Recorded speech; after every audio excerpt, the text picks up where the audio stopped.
In the lead up to World Suicide Prevention Day next week, there's been a push in Australia to highlight the critical levels of young Indigenous people taking their own lives. The rate of suicide among Indigenous Australians is twice as high as that for non-Indigenous, with 1 in 20 Aboriginal and Torres Strait Islanders likely to end their own life. Gerry Georgatos is a suicide prevention researcher who has a particular focus on Indigenous communities, and he joins us now from Perth. Good morning to you. Gerry Georgatos, we are looking at some startling figures when we look at the rate of suicide affecting our Indigenous communities, in particular for young people. There are figures being reported that children under the age of 14 in Indigenous communities are more than 8 times more likely to take their own lives than non-Indigenous Australians. Do we actually fully understand the extent of this situation happening here in Australia? Good morning, Andrew and Miriam. Yes, those figures are correct, and nationally, I don't believe Australians actually understand the extensiveness of the suicide crisis. It's a catastrophic humanitarian crisis, and it shouldn't be occurring in this nation, the 12th largest economy on the planet, one of the wealthiest nations on the planet per capita.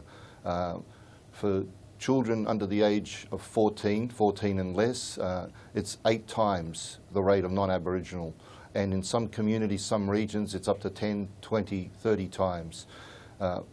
Between 2001 to 2010, 1 in 24 Aboriginal and Torres Strait Islander deaths were registered as suicide. In the last 5 years, that has increased to 1 in 19, 1 in 19. My research and the research of others estimates that because of underreporting issues, it's actually much higher, and we estimate that it's 1 in 10 to 1 in 12. Any of those figures are crisis born, and apt of the description of a humanitarian crisis that requires a national response. But the one statistic that should galvanise the nation and should galvanise our government with a whole-of-government approach, a multi-partisan approach, is that if you're an Aboriginal and Torres Strait Islander, 15 years of age to 35 years of age, that's a 20-year age span, that's the prime of life group, 1 in 3 deaths in that age group will be by suicide, are registered as suicide, 30%. And that's the leading cause of death for that age group. 1 in 3, that's a humanitarian crisis, and we haven't got the comprehensive response that we should have, and we need that comprehensive response from government, and we are pushing for it, but we need to have our governments not penny pinch, have our governments support the ways forward that we know work, and roll out what needs to be done. Gerry, as you mentioned there, by any measure, those figures are staggering. Do we know, before we get on to the response, do we know the cause? The causes aren't as myriad as many people imagine and argue. In the remote and in the regions, there are vast, horrific economic inequalities, racialised economic inequalities. We've got shantytown existences that are third world akin. People corralled in dust bowls and dustbins. And we've got Aboriginal communities that are denied the equivalency of services of non-Aboriginal communities. We've got communities that have to beg for clean water. We've got communities that have to beg for the upgrade of their water tanks. We've got communities that have to beg for power lines. We've got communities that have to beg for a school, let alone a quality of education. So we've got this racialised impoverishment, and it's grinding poverty alongside affluent communities, which are non-Aboriginal. And this racialisation then therefore is a veil and layer of racism, it must be said. Until we respond to that and address that, we will continue to endure the impacts from that.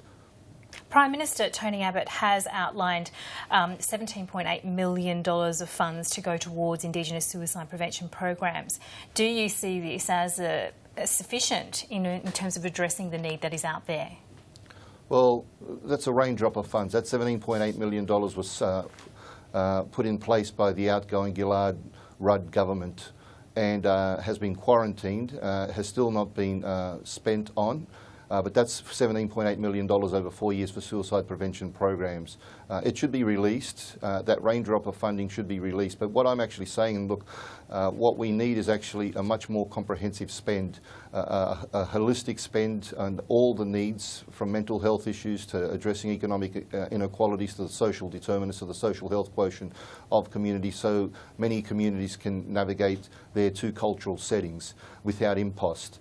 There should be no expenditure spared, and what we need is a multi-partisan approach of government. And look, on national television, I'll actually beg and plead with the Prime Minister, I'll plead with the opposition leader, and I'll plead with the leader of the Greens to come together without any political opportunism and footballing, with a multi-partisan approach to address this humanitarian crisis, but more importantly, to also listen and work with and alongside and take direction from the leaders from the project that I work with, the Aboriginal and Torres Strait Islander Suicide Evaluation Project, Professor Tom Karma, Professor Pat Dudgeon, Adele Cox, a Bunabagidja woman from the Kimberley who travels the nation with me in suicide prevention work, and the myriad of other leaders that are actually out there, the Rosalie Kunith monks, the Toto Sandburys of South Australia.